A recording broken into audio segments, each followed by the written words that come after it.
We've got an absolute classic here today, Roald Dahl's George's Marvellous Medicine, with illustrations by the fantastic Quentin Blake. And you can see that this is a really old copy, and when we open it up, this is my book. It's got my name written on it from when I was a little girl. Summer holiday 1989, so this is when I was 8. And I'm going to read you the first chapter today, which is called Grandma. I'm going to the shopping in the village, George's mother said to George on Saturday morning. So be a good boy and don't get up to mischief. This was a silly thing to say to a small boy at any time. It immediately made him wonder what sort of mischief he might get up to. And don't forget to give Grandma her medicine at 11 o'clock, the mother said. Then out she went, closing the back door behind her. Grandma, who was dozing in her chair by the window, opened one wicked little eye and said, Now you heard what your mother said, George. Don't forget my medicine.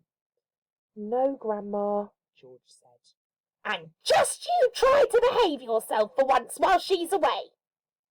Yes, Grandma, George said.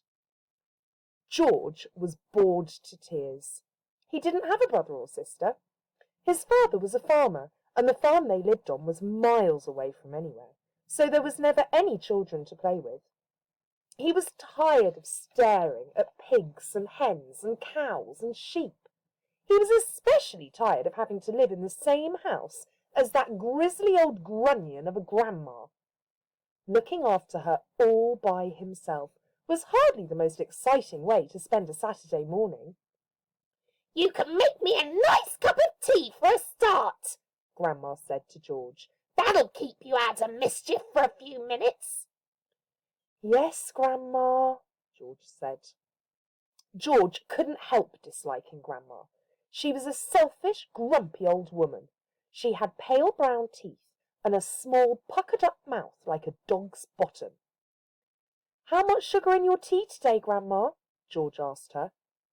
1 spoon, she said, and no milk. Most grandmothers are lovely, kind, helpful old ladies, but not this one. She spent all day and every day sitting in her chair by the window, and she was always complaining, grousing, grouching, grumbling, griping about something or another. Never once, even on her best days, had she smiled at George and said, Well, how are you this morning, George? Or, why don't you and I have a game of snakes and ladders? Or, how was school today?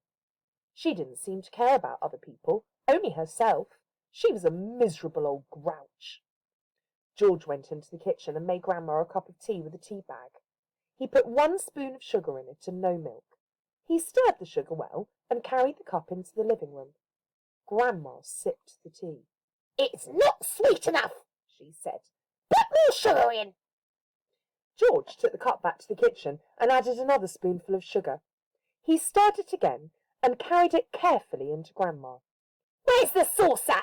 She said. I won't have a cup without a saucer. Oh, look at Grandma. How horrible she is. She does have a mouth like a dog's bottom. George fetched her a saucer. And what about a teaspoon, if you please? I've stirred it for you, Grandma. I've stirred it well. I'll stir my own tea, thank you very much, she said. Fetch me a teaspoon. George fetched her a teaspoon. When George's mother or father were home, Grandma never ordered George about like this. It was only when she had him on her own that she began treating him badly. You know what's the matter with you, the old woman said, staring at George over the rim of her teacup with those bright, wicked little eyes. You're growing too fast. Boys who grow too fast become stupid and lazy. But I can't help it if I'm growing fast, Grandma, George said. Of course you can, she snapped. Growing's a nasty, childish habit. But we have to grow, Grandma. If we didn't grow, we'd never be grown-ups. Rubbish, boy, rubbish, she said. Look at me. Am I growing? Certainly not. But you did once, Grandma. Only when only very little, the woman answered.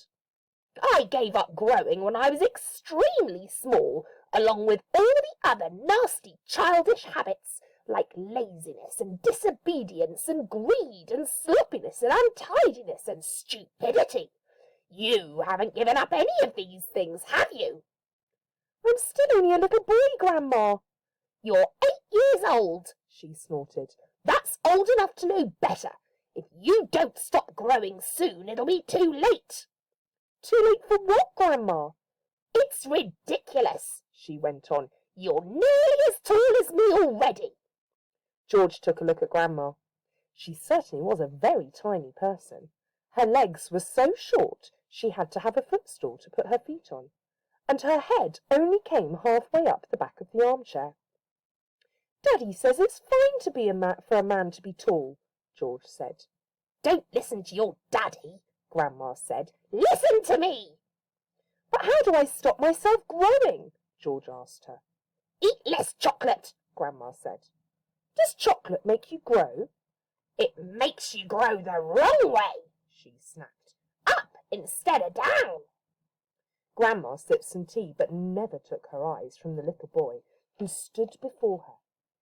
Never grow up, she said. Always down. Yes, Grandma. And stop eating chocolate. Eat cabbage instead. Cabbage? Oh, no, I don't like cabbage, George said. It's not what you like or what you don't like, snapped Grandma. It's what's good for you that counts. From now on, you must eat cabbage 3 times a day. Mountains of cabbage. And if it's got caterpillars in it, so much the better. Ouch, George said. Caterpillars give you brains, the old woman said. Mummy washes them down the sink, George said. Mummy's as stupid as you are, Grandma said. Cabbage doesn't taste of anything without a few boiled caterpillars in it. Slugs, too. Not slugs, George cried out. I couldn't eat slugs.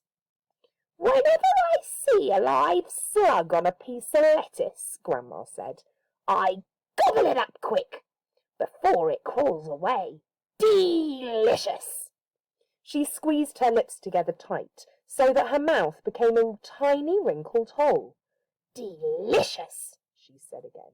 Worms and slugs and beetly bugs. You don't know what's good for you. You're joking, Grandma. I never joke, she said. Beetles are perhaps the best of all. They go crunch. Grandma, that's beastly. The old hag grinned, showing those pale brown teeth. Sometimes, if you're lucky, she said, you get a beetle inside the stem of a stick of celery. That's what I like. Grandma, how could you? You find all sorts of nice things in sticks of raw celery, the old woman went on. Sometimes it's earwigs. I don't want to hear about it, cried George. A big fat earwig is very tasty, Grandma said, licking her lips. But you gotta be very quick, my dear, when you put one of those in your mouth. It has a pair of sharp nippers on its back end, and it grabs your tongue with those, and it never lets go. So you've got to bite the earwig first, chop chop, before it bites you. George started edging towards the door. He wanted to get as far away as possible from this filthy old woman. You're trying to get away from me, aren't you? She said, pointing a finger straight at George's face. You're trying to get away from Grandma. Little George stood by the door staring at the old hag in the chair. She stared back at him. Could it be, George wondered, that she was a witch? He had always thought witches were only in fairy tales, but now he was not so sure. Come closer to me, little boy, she said, beckoning to him with a horny finger. Come closer to me and I will tell you secrets. George didn't move. Grandma didn't move either. I know a great many secrets, she said, and suddenly she smiled. It was a thin, icy smile, the kind a snake might make just before it bites you. Come over here to Grandma and she'll whisper secrets to you. George took a step backwards, edging closer to the door. Look at her. Oh, she certainly looks very scary. I wouldn't want to be in George's position right now. You mustn't be frightened of your old grandma, she said, smiling that icy smile. George took another step backwards. Some of us, she said, and all at once she was leaning forwards in her chair and whispering in a throaty sort of voice George had never heard her use before. Some of us, she said, have magic powers that can twist the creatures of this earth into wondrous shapes. A tingle of electricity flashed down the length of George's spine. He began to feel frightened. Some of us, the old woman went on, have fire on our tongues and sparks in our bellies and wizardry in the tips of our fingers. Some of us know secrets that would make your hair stand straight up on end and your eyes pop out of their sockets. George wanted to run away, but his feet seemed stuck to the floor. We know how to make your nails drop off and teeth grow out of your fingers instead. George began to tremble. It was her face that frightened him most of all, the frosty smile, the brilliant, unblinking eyes. We know how to have you wake up in the morning with a long tail coming from behind you. Grandma, he cried out, stop! We know secrets, my dear, about dark places where dark things live and squirm and slither all over each other. George made a dive for the door. It doesn't matter how far you run, he heard her saying. You won't ever get away. George ran into the kitchen, slamming the door behind him. And the next chapter is called The Marvellous Plan. We're not going to read it now, but have a look at the pictures. I wonder if you can guess what he's going to do. I think the title of the book might be a bit of a giveaway.